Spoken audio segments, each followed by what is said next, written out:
A ver, pensemos en esto. A principios del siglo XX, el mundo del arte en América Latina, ¡pum!, explotó.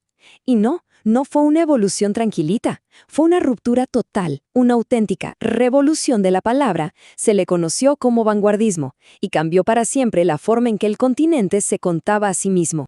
Esa era la pregunta del millón. Imaginen el dilema de los artistas. El mundo se estaba volviendo loco, y las viejas formas, las de siempre, ya no alcanzaban para explicar esa nueva realidad tan caótica. Hacía falta, con urgencia, un lenguaje nuevo. En este recorrido vamos a explorar justo eso, cómo respondieron a ese desafío. Veremos el contexto que los vio nacer, las influencias que tomaron de afuera, pero sobre todo, cómo las hicieron suyas y el legado que nos dejaron. Así que empecemos por el principio, el mundo que hizo necesaria esta revolución. Primero lo primero, hay que entender el escenario. El vanguardismo no apareció de la nada, para nada. Fue una respuesta directa a una época de cambios brutales y traumas muy profundos. Pensemos en el shock, la velocidad de los primeros autos, las ciudades creciendo a un ritmo nunca antes visto, tecnologías como el cine que lo cambiaban todo, y por encima de eso, la masacre de la Primera Guerra Mundial. El mundo que se conocía se estaba desmoronando, y el arte tradicional, bueno, con su obsesión por la belleza y por copiar la realidad, de repente se sentía viejo, inútil. Y es justo ahí donde nace el vanguardismo. Su esencia, su ADN, es la ruptura. No le interesaba gustar, para nada. Quería sacudir, provocar, incomodar. La idea era simple y radical. Hay que romper con todo lo anterior. La prioridad ya no es imitar la realidad, sino inventarla. Esta rebelión artística encontró sus primeras herramientas en Europa, a través de una serie de movimientos súper experimentales y explosivos que hoy conocemos como los famosos ismos. Por ejemplo, el futurismo. Nacido en Italia, era casi una religión de la era industrial. Sus artistas adoraban el ruido del motor, el humo de las fábricas, el movimiento sin fin de la ciudad. Su meta era meter toda esa energía frenética en un poema o en un cuadro. Luego estaba el dadaísmo, que era como el antiarte. Nació de la decepción de la guerra y su lógica era: si el mundo es un caos sin sentido, nuestro arte también lo será. Así que abrazaron lo ilógico y el azar como una forma de protesta contra la razón que había llevado al desastre.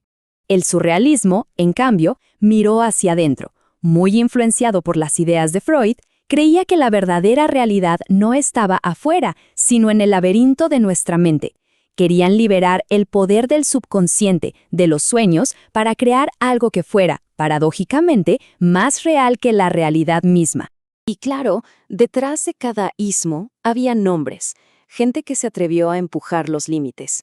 Marinetti, el gran propagandista del futuro.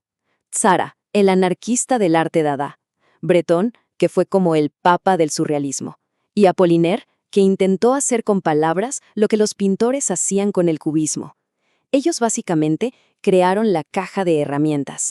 Ahora aquí viene lo realmente interesante, porque América Latina no se limitó a copiar estos movimientos. No, para nada. Los tomó, los masticó y los transformó para responder a sus propias necesidades, a sus propias urgencias.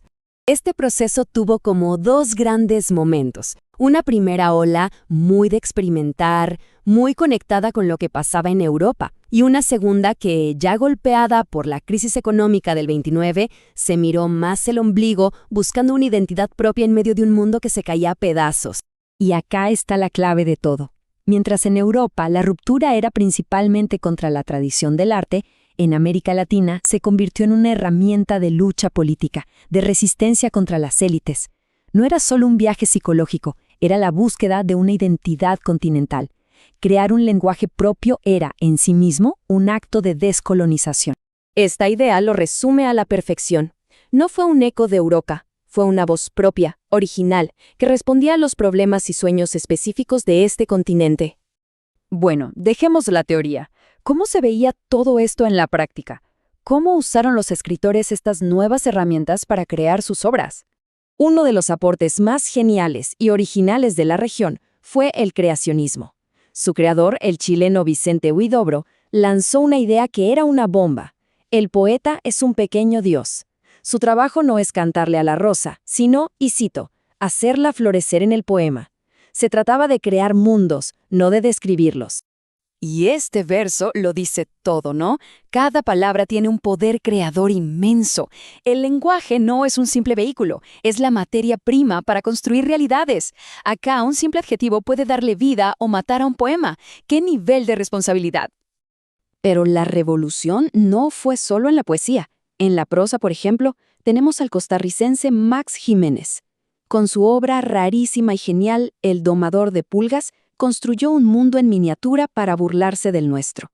Usó un circo de pulgas, un circo de pulpas, para ridiculizar a los políticos de su tiempo y criticar cómo los nuevos medios, como el cine, empezaban a masificar la cultura. Una línea como esta, sacada de la obra, te desnuda con una ironía brutal toda la teatralidad del poder.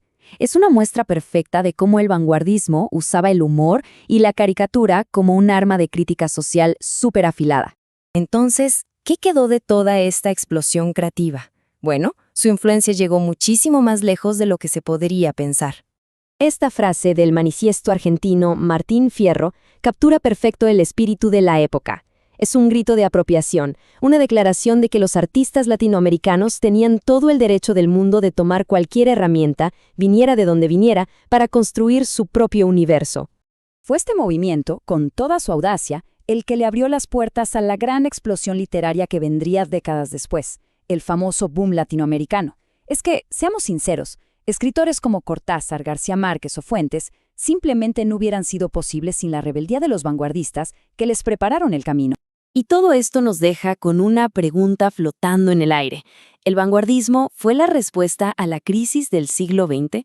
100 años después, en nuestro propio mundo, que también está lleno de cambios y de incertidumbre, ¿dónde están las nuevas rupturas?